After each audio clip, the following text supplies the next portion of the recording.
Meus queridos irmãos, a graça e a paz do Senhor Jesus. Amém. Vamos abrir nossas Bíblias em Neemias, capítulo 1.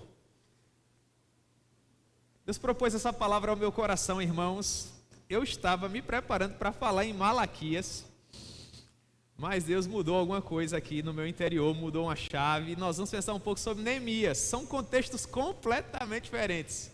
Um trata acerca de exortação, Neemias, a meu ver, é muito mais motivação, é muito mais encorajamento. Portanto, se Deus nos direciona a encorajamento, vamos de encorajamento em nome de Jesus, não é? Encorajamento para mim, encorajamento para todos os irmãos pela misericórdia do Senhor.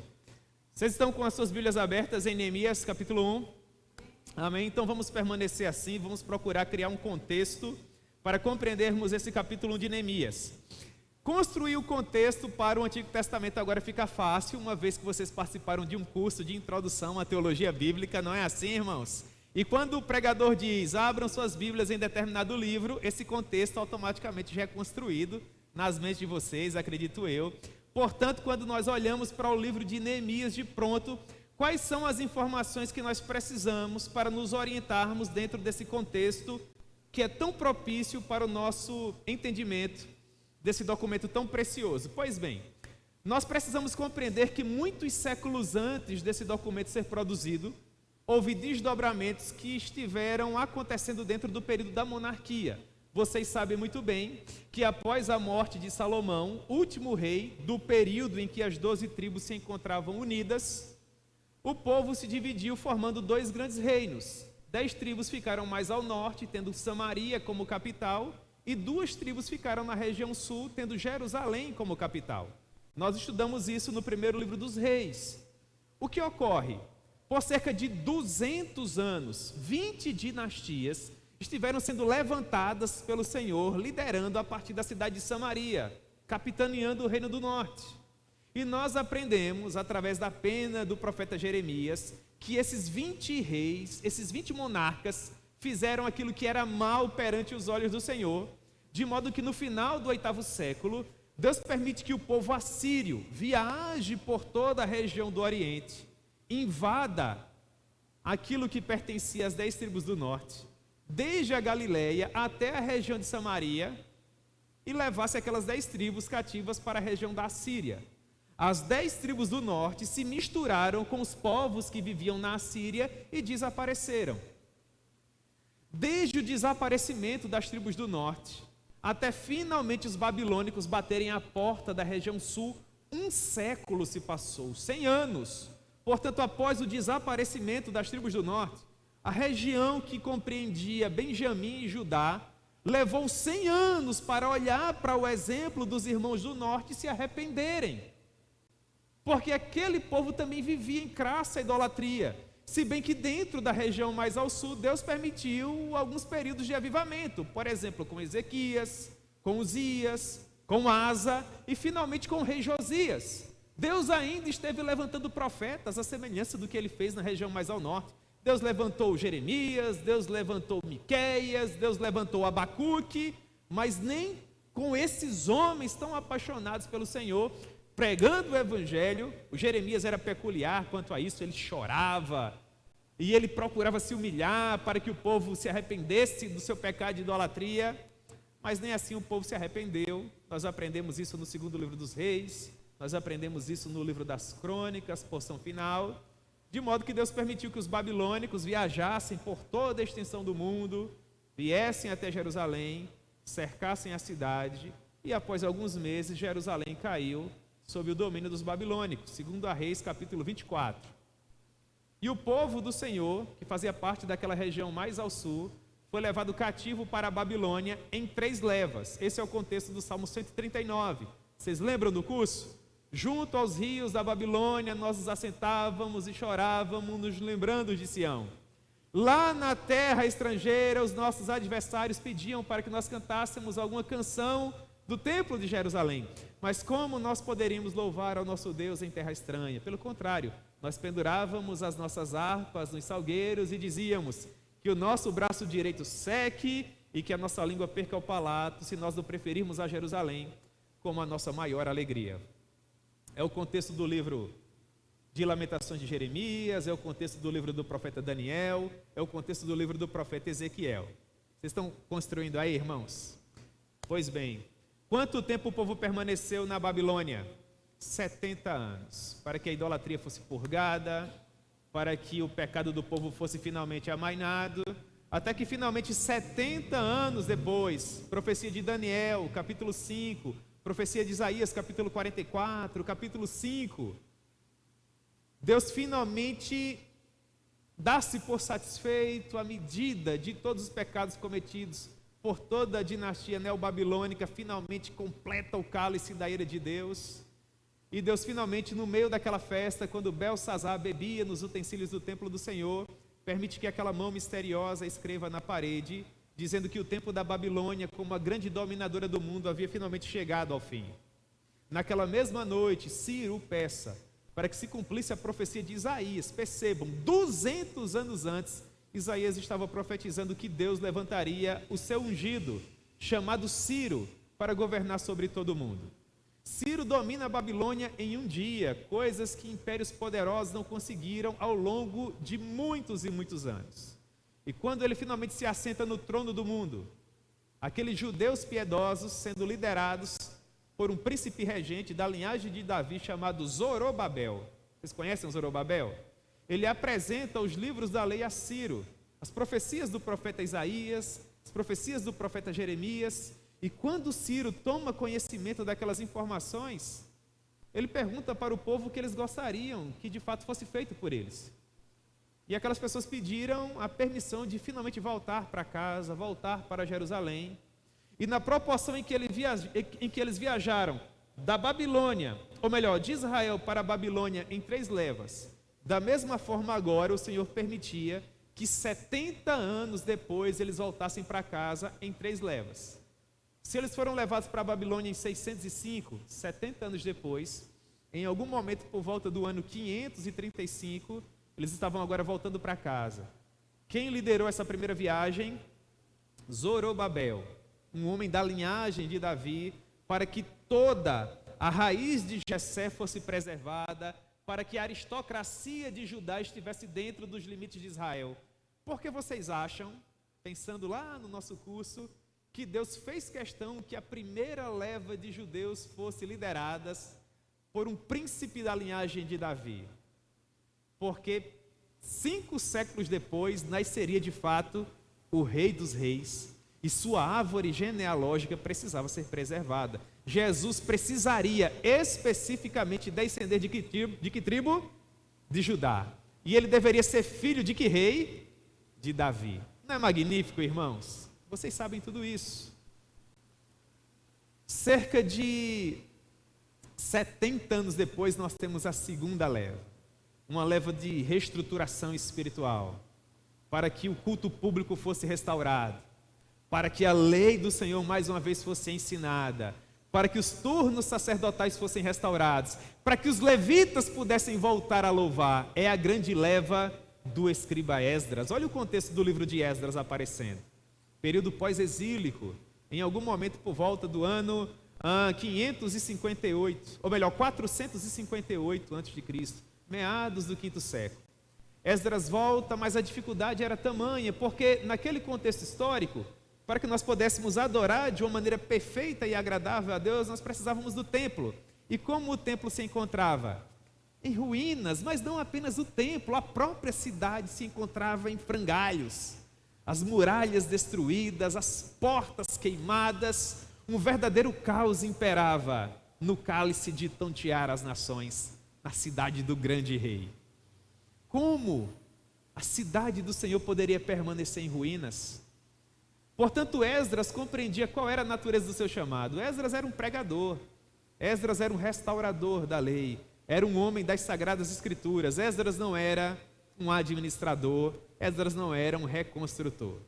De modo que ele, ao que parece, dar ordens a alguns dos homens mais piedosos daquela geração para que eles voltassem à Babilônia, levando informações a respeito de como se encontrava Jerusalém. Só Deus sabe por quantas aventuras esses homens passaram sem defesa bélica para finalmente voltar até a Babilônia. Era uma viagem que durava quase 1 ano. até que finalmente eles chegaram à terra de Siná, e é o contexto do primeiro capítulo de Neemias, quando ele diz assim: as palavras de Neemias, filho de Acalias, no mês de Quisleu, seria algum momento entre novembro e dezembro. E ele continua: no ano 20º, estando eu na cidadela de Suzã. Quando ele diz no ano 20º, nós somamos com aqueles 70 anos iniciais que eu mencionei, da diferença do Zorobabel para o Esdras, e aprendemos que Ciro já havia passado, que Dario já havia passado, Xerxes já havia passado, e agora nós estávamos no período do poderoso Artaxerxes I.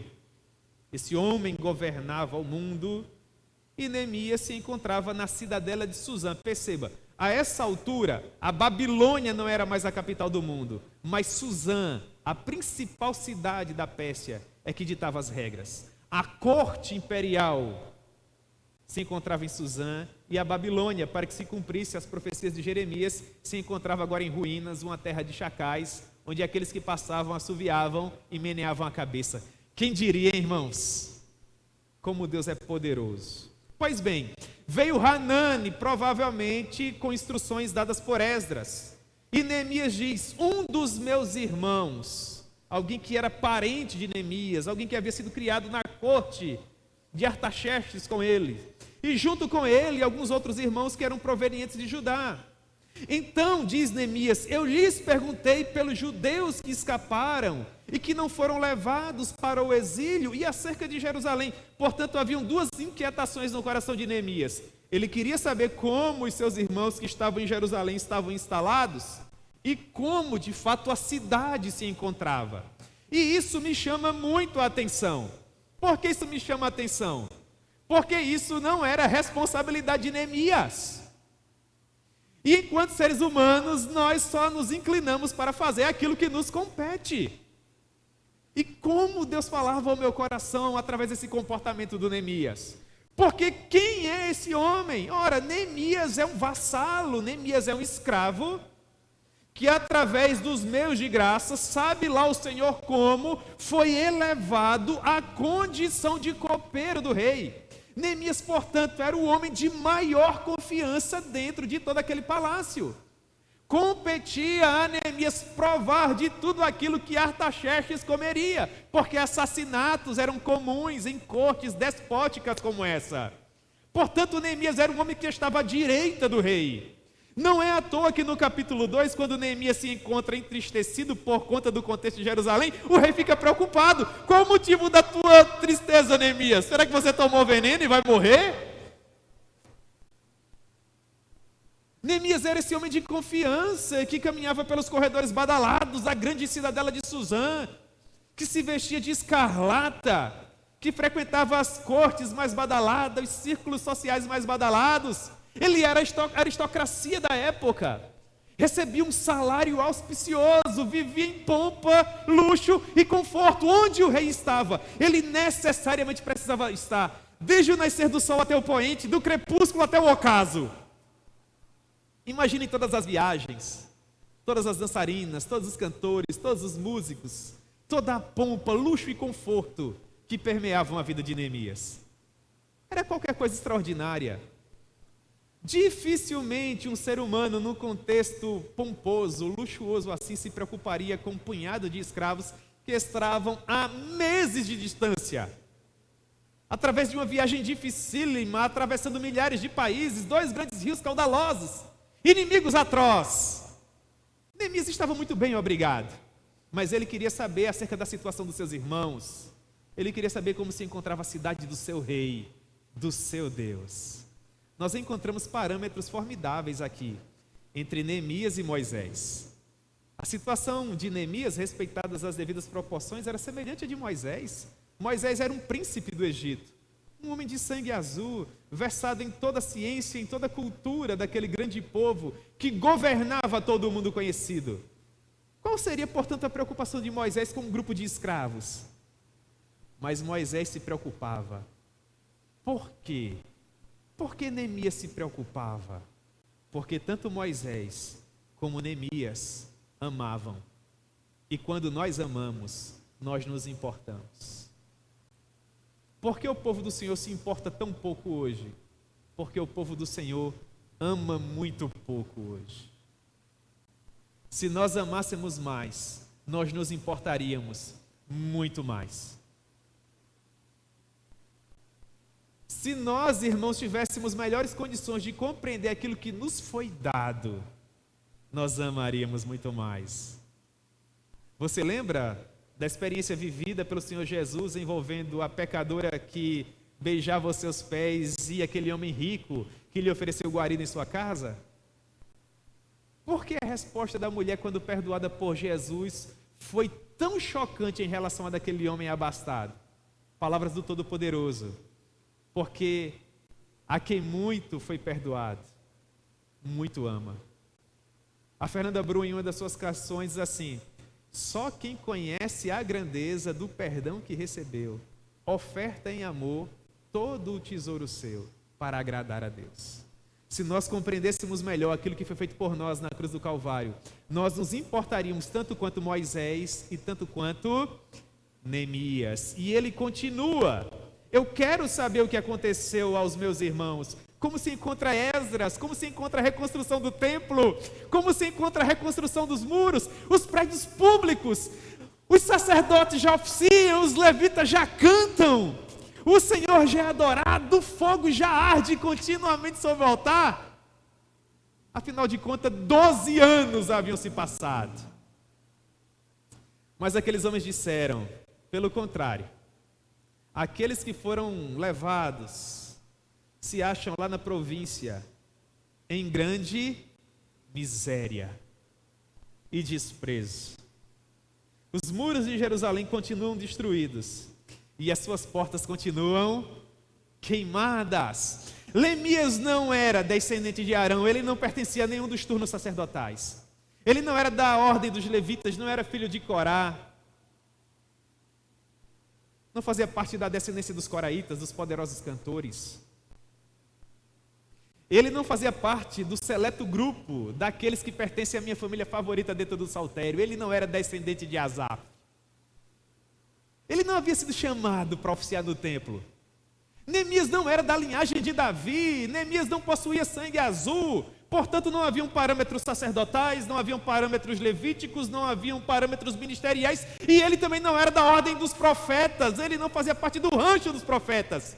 Nunca caminhou com Elias ou com Eliseu, nunca foi discípulo de nenhum dos grandes. Há pelo menos um século, os poderosos profetas do período interbíblico, homens da estirpe de Daniel e de Ezequiel, haviam falecido. Neemias não tinha essa herança, mas Neemias se importou. Isso é surpreendente para mim. Porque nós pertencemos a uma geração que, quando o departamento de louvor não está bem, a gente fala assim: ainda bem que eu não sou do louvor. Quando a gente realiza o culto dos jovens e tantos jovens não vêm, nós somos da geração que fala assim: ainda bem que eu não sou o líder dos jovens. Já imaginou? Olha a luta! Ou quando a salinha vai mal, nós falamos assim: ainda bem que eu não sou professor da salinha. Ou quando uma igreja vai mal, nós falamos assim: ainda bem que eu não sou o pastor daquela igreja. Nós perdemos de vista a ideia de corpo, de que quando um sofre, o outro sofre junto. Nós perdemos de vista, irmãos, que essas paredes são nossas paredes, e quando elas se encontram assim sujas, precisando de uma nova pintura, nós deveríamos nos chocar, porque a responsabilidade de pintar é nossa, e de trocar o garrafão de água, e de se preocupar com o funcionamento dos ar-condicionados aqui, e com a segurança dos nossos filhos, e com a educação teológica do nosso púlpito, e com tudo mais que permeia essa comunidade. Mas às vezes, irmãos, nós nos damos por felizes e satisfeitos quando algo acontece, e ainda bem que nós não pertencemos àquele grupo. Essa não é a ideia de corpo que permeia as Escrituras. Neemias teria todos os motivos do mundo para continuar vivendo a vida regalada, luxuosa dele. Ele não tinha nada a ver com o problema, mas segundo ele próprio, sim, ele tinha. Porque Neemias fazia parte de um grupo conhecido ao longo de todas as gerações como remanescente fiel, que mesmo nos momentos de maior apostasia, diziam assim: Senhor, se ninguém mais quiser, eu quero.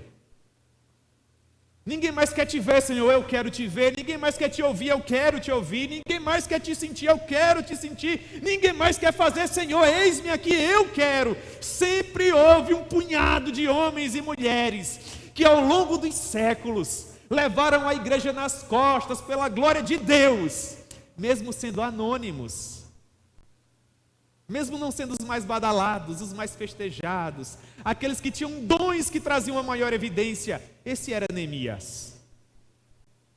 E o comportamento dele denota de uma maneira estarrecedora onde se encontrava o seu coração. Ele diz no verso 4: tendo eu ouvido estas palavras, assentei-me. Por quê? Puxa vida, não é pastor, não é pregador, não é presbítero, não é diácono. Por que ele sofre assim? E eu chorei, e eu lamentei por alguns dias, e estive jejuando e orando perante o Deus. De quem é essa nomenclatura? Vocês que fizeram o curso, quem usava essa expressão? O Deus dos céus. Começa com Dan, termina com Niel. Neemias é a herança de quem, irmãos? Neemias é a herança de Ezequiel, no meio de serpentes e escorpiões, no meio de um povo de dura cerviz. Neemias é a herança de fornalha de fogo. Neemias é a herança de cova dos leões. A geração passada conduzindo bem o cajado, conduzindo bem o bastão. Qual era a função de Ezequiel? Preservar o povo nos valados. Qual era a missão de Daniel? Preservar o povo na corte. Um profetizava para o populacho, para nós que somos os mais humildes. Outro pregava para os mais ricos. A missão era a mesma: ser a bandeira de Israel na Babilônia. Do período desses grandes profetas para Neemias, quase um século.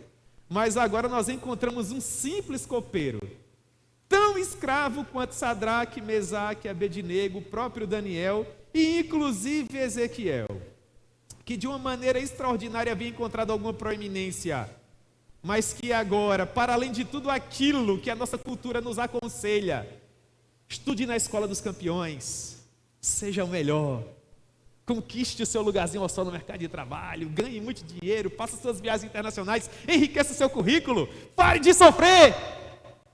Contra tudo isso, um homem sozinho, assentado no pó, chorando pelas ruínas de uma nação. Ora, nós aprendemos que uma andorinha não faz verão. Se Zorobabel, que era um príncipe, não conseguiu, se Esdras, que era um escriba versado nas agora mortas escrituras quadráticas, nós perdíamos o hebraico, irmãos. O povo não sabia mais nem ler a lei. O que um copeiro faria? A mesma coisa que um sapateiro fez. E antes dele um garoto tuberculoso. E antes dele um homem semi-analfabeto. E antes dele um simples noviço que se rebelou contra uma igreja inteira. E eu poderia passar um tempão aqui citando personagens que outrora não valiam absolutamente nada. O que fez a diferença na vida desses homens? Foram pessoas que, a meu ver, em algum momento da sua jornada com Cristo, disseram assim: eis-me aqui, envia-me a mim. Se nenhum dos descendentes de Davi quer, eu quero, Senhor. Se nenhum dos escribas quer ajudar o Esdras, eu quero. Eu não tenho sangue azul, não descendo de Arão, não descendo de Levi, não pertenço aos coraitas, eu não sou da família de Asaf, eu nem mesmo tive o prazer de encaminhar com nenhum dos profetas, na minha geração nenhum grande se levantou. Na verdade eu não passo de um escravo, toda a minha missão consiste em colocar um copo na mão de um monarca. Mas se houver algo que eu possa fazer para ajudar, Senhor, eis-me aqui. Isso não é extraordinário para você? Isso é extraordinário demais para mim. Isso é sensacional, irmãos. Talvez você não tenha os dons que essa geração festeja. ou o talento que os homens procuram. Talvez você não tenha um vocabulário mais rebuscado, talvez você não ande com tamanha desenvoltura pelos corredores do saber humano, talvez Deus não tenha te dado tantas oportunidades de frequentar uma academia teológica, mas a paixão no seu coração, meu irmão, você quer fazer a sua vida valer a pena? Então vai e faz. Você precisa vestir a camisa do Evangelho e comprar a visão do Senhor. Você precisa dobrar os seus joelhos e se assentar no pó como Neemias e fazer a mesma oração. Senhor, eu choro pela realidade da igreja. E eu não me conformo, Senhor, com o que nós temos visto. Eu quero essas cadeiras lotadas. E eu quero mais jovens no culto dos jovens e mais crianças nas salinhas. E eu quero mais pessoas nos cultos de oração. E nos trabalhos com as mulheres e com os homens. O que é que eu posso fazer para ajudar, Senhor? Venha, meu irmão, se anime, se motive. Esse povo é o seu povo, esse corpo é o seu corpo, essa guerra é a sua guerra.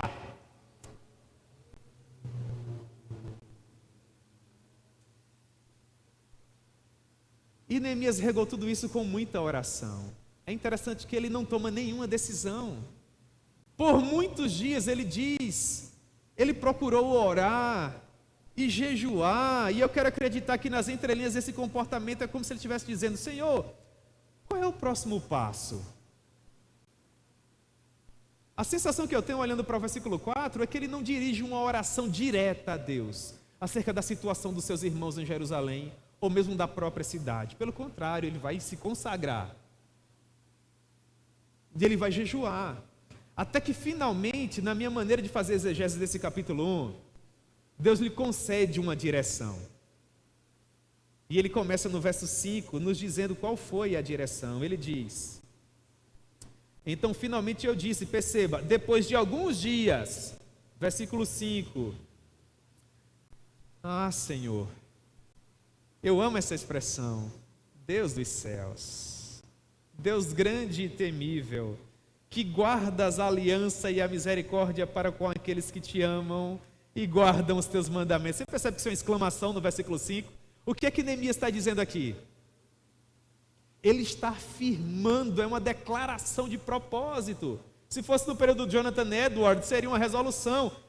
Para Neemias não havia dúvidas de que Deus é grande e temível, e de que Ele guarda as alianças que Ele fez com o seu povo, que Ele é misericordioso para aqueles que o amam e guardam os seus mandamentos. Isso é verdade, sim ou não? Ele está fazendo aquilo que nós chamamos na teologia de leitura orante. Ele está tomando parâmetros das Escrituras e propondo a Deus: Tu és grande e temível, sim, Tu és. Tu és misericordioso, sim, Tu és. Tu guardas as alianças, sim, Tu és. O que nós estamos aprendendo aqui, que Deus não pode contrariar o ser dele. São os seus atributos incomunicáveis, é por isso que Ele é Deus. Ele não pode mudar. Que oração extraordinária, profundamente teológica. Não é um copeiro, é um adorador. É um homem de Deus. Sim, Neemias, eu sou tudo isso. Você se imagina observando Deus, recebendo essa oração? Claro que eu sou tudo isso, Neemias. É óbvio que eu sou. Os seus irmãos não sabem disso. Há muitos séculos eu os trouxe para a Babilônia por conta que eles se esqueceram justamente disso. E eu esperava de alguém que se lembrasse novamente. Há sempre alguém que amará o Senhor, irmãos, e o buscará, e o honrará. E nós devemos dobrar o joelho e dizer: eu quero ser essa pessoa, Senhor. Eu quero ser essa pessoa. Me dá uma voz para a minha geração, me dá uma missão para a minha geração, me dá algo que eu possa fazer, Senhor. Eu estou cansado da vida que eu tenho levado, eu estou cansado desse lugar que limita a minha visão, eu estou cansado de viver da experiência dos outros. Faz algo na minha vida. A mim, que há tanto tempo não me emociono, não derramo uma lágrima quente, não te busco em oração, não te sinto em nenhum louvor, não me emociono mais com as pregações. Muda algo em mim, Senhor. Faz alguma coisa em mim. Ah, Senhor, então estejam atentos os teus ouvidos e os teus olhos abertos para acudires à oração do teu servo. Ele está fazendo a citação da oração de Salomão, irmãos. Vocês conseguem ver isso? Isso aqui é o livro das Crônicas. Vocês percebem que homem formidável? Como Neemias sabia isso, irmãos? Você lembra da mulher Cirofenícia? O pão é dado a quem? Mas os cães comem. Isso é sensacional, irmãos. Você se sente alguém que come das migalhas? Deus tem dado tanto a tantos homens poderosos que são semelhantes a nós. Eu sei que eu não tenho a voz do Pai, irmãos. Mas há algo que cai da mesa e eu posso pegar. Você pode pegar também. E ser feliz com aquilo que Deus tem dado a você. É a oração de Neemias.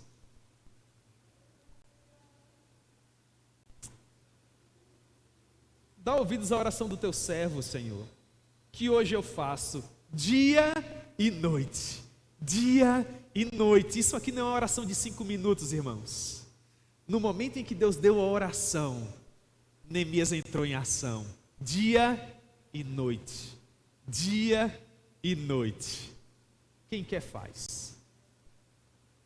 A verdade por todos os séculos é essa. Quem quer faz. Eu peço pelos filhos de Israel, teus servos. E a próxima sentença de Neemias me chama muito a atenção, porque ele diz assim, no verso 6. E faço confissão pelos pecados dos filhos de Israel e pelos pecados que eu e a casa do meu pai temos cometido. Em que ano nós estamos? Nós estamos em 446. Os pecados que levaram o povo à Babilônia aconteceram do 7º século para lá, entre os anos 1000 e os anos 600. Neemias está orando 200 anos depois. Isso está na conta de Neemias, do ponto de vista humano, mas e no coração de Neemias? É o meu povo, Senhor, é a minha história. Jerusalém é a minha cidade. Nunca colocou os pés lá. Não sabia nem como era. Não havia televisão, rádio, internet, nada, irmãos. Toda aquela geração já havia morrido há pelo menos 100 anos. A minha família pecou, Senhor. Eu pequei. Nos perdoe. Essa é a oração, irmãos, de pessoas que dobram os joelhos em comunidades como a nossa e dizem assim: Senhor, se há algo que nós temos pecado, que não tem agradado o teu coração, nos auxilia e nos ajuda a melhorar, Senhor. Usa os meus irmãos que frequentam aquele púlpito, que cantam naquele louvor. Senhor, traga jovens para se converter em nossa comunidade, famílias para serem restauradas aqui. Meu irmão, isso não é responsabilidade apenas do pastor, não. Essa é a sua responsabilidade. Há quanto tempo você não ora para Deus lhe dar paixão pelos perdidos, meu irmão? Há quanto tempo você não se preocupa em trazer uma pessoa convidada para vir participar de um culto aqui? Há quanto tempo você não manda uma mensagem de WhatsApp para um familiar que ainda não se rendeu ao senhorio de Jesus? Meu irmão, vai lá na minha igreja, é uma bênção. Você se orgulha, meu irmão, de fazer parte dessa família aqui? Do Deus a quem você serve, da equipe pastoral que você tem, dos oficiais da sua igreja? Eu me orgulho, meus irmãos. Tenho o maior orgulho de dizer que faço parte da igreja, o Brasil para Cristo, do Presidente Médici, onde Deus tem me levado. As pessoas sabem disso. Eu tenho um orgulho de trazer pessoas para ouvirem mensagens aqui. Mando links no WhatsApp. Eu tenho um orgulho de entrar na transmissão, curtir, coloco o meu like lá. Tenho um orgulho de retransmitir. Tenho um orgulho de receber convidados, irmãos, quase toda semana, para a glória de Deus, amigos preciosos que eu encontro por aí nas minhas andanças estão aqui. E como é que vocês acham que eles descobrem em que igreja eu tenho servido a Deus? Porque eu ando com a camisa do Presidente Médici, irmãos. Porque eu tenho orgulho dessas paredes. Você deveria ter também. E você deveria se envolver, meu irmão, porque você não faz para mim, você faz para Deus. Traga o vovô e a vovó, traga o papai e a mamãe, traga os seus tios, traga os seus primos. Faça alguma coisa, encontre algo que você possa fazer, meu irmão. Olha para o exemplo de Neemias, 100 anos. Nós pecamos e nós erramos, mas tu és o Deus dos céus, que guardas as alianças, que és misericordioso, que nos ensinastes que se nós fôssemos espalhados por toda a face do planeta, e se nós nos arrependêssemos e voltássemos, tu nos reunirias. Quem é que faz essa oração? É Salomão. Quando? No 11º século antes de Cristo, 500 anos se passam, e agora está Neemias aqui dizendo: tu mudaste, Senhor? Não, tu não mudaste. Eu sei, versículo 7, que nós temos procedido corruptamente, que nós não temos guardado os teus mandamentos, nem os teus estatutos, nem os juízos que tu ordenastes a quem? O teu servo. Nós reconhecemos isso, Senhor. E agora finalmente ele vai pedir algo a Deus.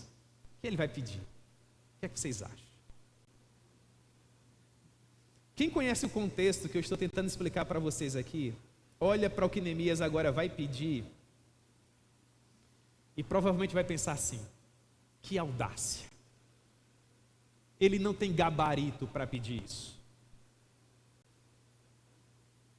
Ele não tem sobrenome para pedir isso. Ele não tem suporte para isso.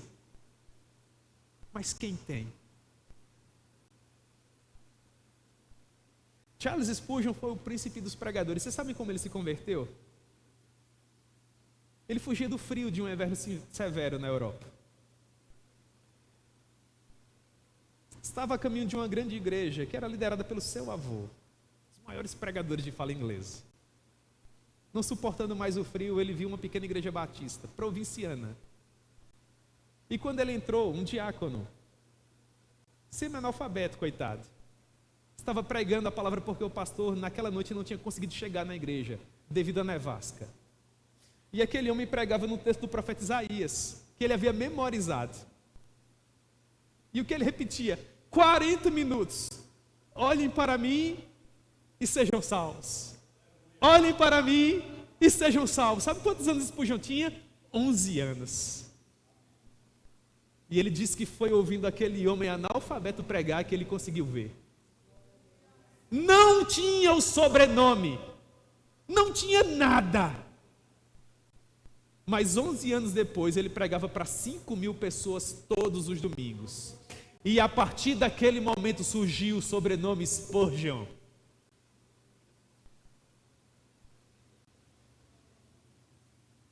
O próximo pode ser você, meu irmão. O próximo pode ser o seu filho. Porque nem olhos viram, nem ouvidos ouviram, nem jamais penetrou no coração de quem quer que seja aquilo que Deus tem preparado para aqueles que nele. Qual o pedido de Neemias? Ele diz assim: mas tua palavra diz que se nós nos convertermos a ti e guardarmos os teus mandamentos e os cumprirmos, então, ainda que os teus rejeitados estejam pelas extremidades do céu, se cortasse Neemias, ele sangraria a Bíblia. Vocês acham que Neemias está improvisando essa oração? Irmãos, eu consigo ver Neemias fazendo, sabe o quê? Escrevendo. Eu tenho certeza, os nossos doutrinadores infelizmente não dizem isso. Quem sabe um doutrinador vai surgir dizendo assim que essa oração foi escrita, mas eu encontro dentro do meu coração, irmãos, uma reserva tão bonita para dizer que desde o capítulo 1 até o capítulo 13, em todas as orações, sobretudo aquelas que começam, lembra-te de mim, todas elas foram escritas. Na verdade, na minha maneira de ver, Neemias é um diário. Eu não tenho como provar, irmãos, mas eu não vejo Neemias escrevendo de outra forma. Eu acho que Neemias escrevia as suas memórias e posteriormente as suas aventuras. E Deus o honrou transformando isso num livro sagrado. Mas são especulações do pastor James. Quem sabe depois alguém consegue provar.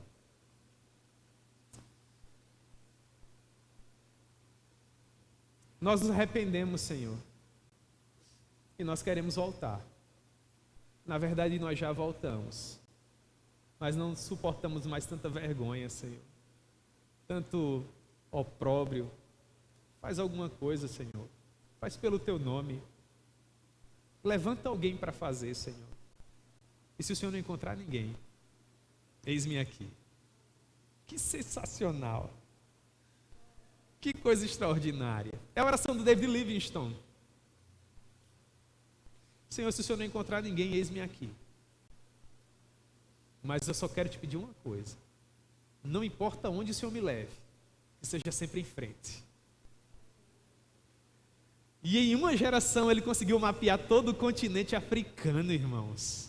Sabe o que é isso? Sempre em frente. Chega, Livingstone, os teus joelhos não te obedecem mais, sempre em frente.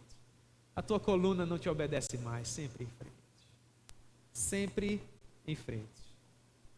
Como é que essa oração termina? Versículo 10. Estes ainda são teus servos e o teu povo que resgatastes com teu grande poder e com a tua mão poderosa. Ah, Senhor, estejam, pois, atentos os teus ouvidos à oração do teu servo e a dos teus servos que se agradam em quê? Em temer o teu nome. No coração de Neemias, sabe quantas vezes ele era funcionário de Artaxerxes? Nenhuma. Neemias servia a quem? A Deus. E nas horas vagas ele colocava o copo na mão do rei. O que é que Neemias está dizendo aqui? Eu estou nem aí para o meu título, para o meu salário, para o meu palacete, para minhas roupas de grife. Eu sou teu servo. Eu sei o preço que tu podes cobrar de mim. Porque se for do teu agrado, Senhor, fazer com que eu seja essa pessoa que eu oro para que tu levantes, eu não terei mais esse título, nem esse salário, nem esse palácio, nem frequentarei mais os bailes badalados de Artaxerxes, mas se esse for o preço, Senhor, eis-me aqui. Que coisa extraordinária, irmãos! Neemias não queria jogar a vida dele fora. Neemias queria viver para a glória de Deus. Para a glória de Deus. Então ele diz algo no versículo 11 que me deixa intrigado. Na porção final, vocês já repararam isso? Ele diz assim: concede que seja bem sucedido hoje o teu servo, e dá-lhe mercê perante que homem? Que homem? Neemias estava, irmãos, arquitetando um plano. Neemias foi um dos maiores administradores que esse mundo já viu. Ele diz no versículo 4 que muitos dias se passavam e ele orava, e ele jejuava, e ele orava, e ele jejuava, até que ele não aguentou mais. E fez uma afirmação de propósito que nós acabamos de estudar. Tu és o Deus dos céus. Tu és grande. Tu és misericordioso. E tu preservas as tuas alianças. E Deus respondeu o que para ele? Sim, eu sou. E mais, tu dissestes através do teu servo Salomão, que ainda que nós fôssemos desterrados por toda a plenitude do planeta, se nós nos arrependêssemos, e se nós voltássemos e te buscássemos, o Senhor nos faria voltar para casa, para a tua cidade, para a cidade do grande rei. Nós temos nos arrependido e nós temos chorado. E agora, Senhor, eu quero que o Senhor me conceda a graça, porque eu estou prestes a me colocar diante daquele homem. E eu vou abrir o meu coração para ele. Que o Senhor possa colocar as palavras corretas nos meus lábios. E ele diz: nesse tempo, eu não passava. Olha o final do versículo 11. Nesse tempo, eu não passava de um simples copeiro do rei. Com quem será que ele vai falar? O que será que ele vai propor? Qual será o próximo episódio? Vai ficar para a próxima oportunidade. Amém, irmãos? Quais são as aplicações de hoje à noite? Em primeiro lugar, Neemias aceitou uma obra difícil e desafiadora, quando aqueles que deveriam aceitar não se importavam, e quando aqueles que souberam que ele iria se envolver achavam que seria impossível, mas ainda assim ele foi. Em segundo lugar, Neemias tinha uma visão tão sublime e elevada de Deus que o fazia querer glorificá-lo, não importando as circunstâncias. Para ele, era inadmissível que a cidade do grande rei permanecesse em ruínas. Eu acho que Neemias queria voltar para lá, nem que seja para pegar uma pedra e colocar em cima de outra e dizer assim: eu fiz a minha parte. Você não tem que construir toda Jerusalém, meu irmão. Você só tem que fazer a sua parte. Fazer a sua parte. E em terceiro lugar,